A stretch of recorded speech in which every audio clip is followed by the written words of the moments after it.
19 kids are dead. 19 children are dead. And so to my Republican colleagues, I ask, who are you here for? Are you here for our kids, or are you here for the killers? Because if you were here for the kids, you would do all you could to protect the next school shooting that's about to happen. And we know what's going to happen in America. You would vote to raise the age on purchasing an assault rifle. You would vote to ban high-capacity magazines. You would vote to require safe storage. And you would vote to address ghost guns, which are ravaging communities across America. But if you're here for the killers, you would do everything to make it easier for the next school shooting to happen. And Mr. Jordan, to say we are trying to dramatically change the country, if trying to make sure that no more kids are put in the ground with a Superman coffin means dramatically change the country, guilty. That's why we're here. Kids are going in the ground today, and you call that trying to dramatically change the country. Why aren't you trying to dramatically change the number of dead kids going into the ground, Mr. Jordan? Who are you here for, the kids or the killers? My Republican colleagues are here for carnival games. They say it's about mental health. Okay, we try and fund mental health, they vote against it. They say it's about schools. We try and fund the schools, fund the teachers. They vote against it. They say it's about policing. $300 million in the American Rescue Plan for community policing. They all voted against it. And they don't want to listen to the police. If they listen to the police, they listen to the major cities' chiefs who have called for background checks, red flag laws, banning bump stocks, and banning high-capacity magazines. My favorite, it's about the family. We need to address the family issues in America. But we don't want to help feed a family. We're going to make it harder for kids to live on food stamps. We don't want to help a family learn. We're going to go after teachers in America. We don't want to help kids go to college. We don't want to give them jobs. We're going to vote against the infrastructure and jobs bill. And then they say that laws don't work. But they have no problem crafting laws to take away a woman's right to make her own healthcare decision. That law must work. They have no problem going after laws to ban drugs. There's plenty of laws on the books to ban drugs. But no, it's all about the person. Laws don't work when you have evil in our country. That's what they tell us. And then they tell us that we're in a country where you have violent video games, mental health problems, schools that can't be secured, and too many gun-free zones. And their solution to that is to put more of the most dangerous weapons into that mix. That's insane. So who are you here for? Our kids or the killers? I'm here for people like Alex Navarro. She's a Moms Demand Action leader in the San Francisco Bay Area.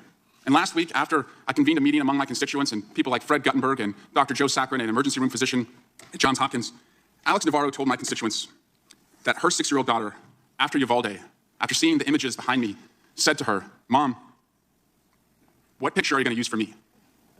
What picture are you going to use for me?" That's what children are asking their parents across America, because they don't believe they're going to come out alive. What picture are you going to use for me? We're supposed to be the protectors. We're supposed to be here for the kids. And so to my colleagues today who flew in town, came to work, got ready to argue, my question is, why did you come here at all? Why did you come here at all? If you're not here for the children, why don't you go to the funeral of the killer? Because that's the only place where the killer is being celebrated. We're here to get things done and protect our kids. What's your job? Jim Jordan's obstruction of justice committees that he's overseeing have less credibility today than they did when we convened just 3 weeks ago. The other day, Jim Jordan was asked, well, what do you think of the former president who put out on Truth Social the other day, essentially another call to action, a January 6th-like post, when the former president said this posting. Jim Jordan was presented with this post by the former president that calls for death and destruction. And Mr. Jordan said that he would need his glasses. He was looking the other way. Jim Jordan, looking the other way. Well, here we are, another partners meeting of Insurrection, LLC. That's what this is. This is the newly formed largest law firm in Washington, D.C. Only has one client, maybe a second client that we're going to learn about today, but that client is former President Donald Trump. Their job is to litigate every one of his petty grievances. It's now 321 days since this subpoena was sent to Jim Jordan that he did not comply with. So it's comical that we are here today under Jim Jordan's leadership asking people why they don't want to comply with subpoenas. The guy won't comply with the one that was sent to him 321 days ago. Witness to a crime, the crime that has led to more arrests than any investigation in America. Hearing of this committee to obstruct justice. Chairman Jordan is now interfering in an independent criminal prosecution. There's an investigation in Manhattan, also in Atlanta, also at the Department of Justice, into the former president. And Jim Jordan has sent a letter to the independently elected District Attorney, Alvin Bragg of Manhattan. He is asking Alvin Bragg to commit a felony. Why is he asking Alvin Bragg to commit a felony?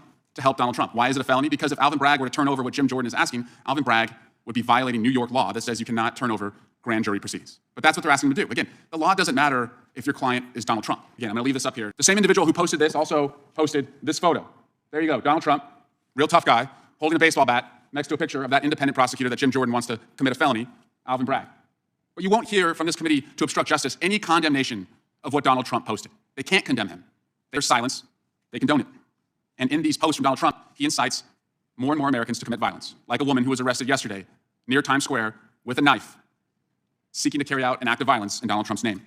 There's no credibility. There's no credibility on Jim Jordan's committee to obstruct justice.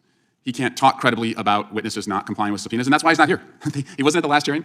He often goes to subcommittee hearings. This is one of the only ones he doesn't go to. It's because there's no credibility. You can't ask people to comply. You can't complain when people don't comply when you are 321 days into your own non-compliance. More kids will be victims of gun violence, and the committee that can do something about it will focus on this nonsense. Madam Speaker, when I heard that we're going to remove a member of this House from their committee for anti-Semitism, I raced down here because I thought, finally, in this chamber, there's going to be some accountability from this conference that continues to allow its members to root for rioters, to show sympathy for the insurrection, a conference that harbors a wanted international criminal and has members who choose violence over voting every single day, finally. And so I thought, we're going to hold someone accountable for anti-Semitism. Surely it's the author of this tweet. Kanye, Elon, Trump, October 6th, written by Chairman Jim Jordan. October 8th, what does Kanye say? I'm going to declare DEFCON 3 on the Jews. So surely this tweet came down, right? Came down, was deleted. No, 2 more months it was kept up. 2 more months. So don't come here looking at us for anti-Semitism. Look in your own damn mirror before you ever come over here. And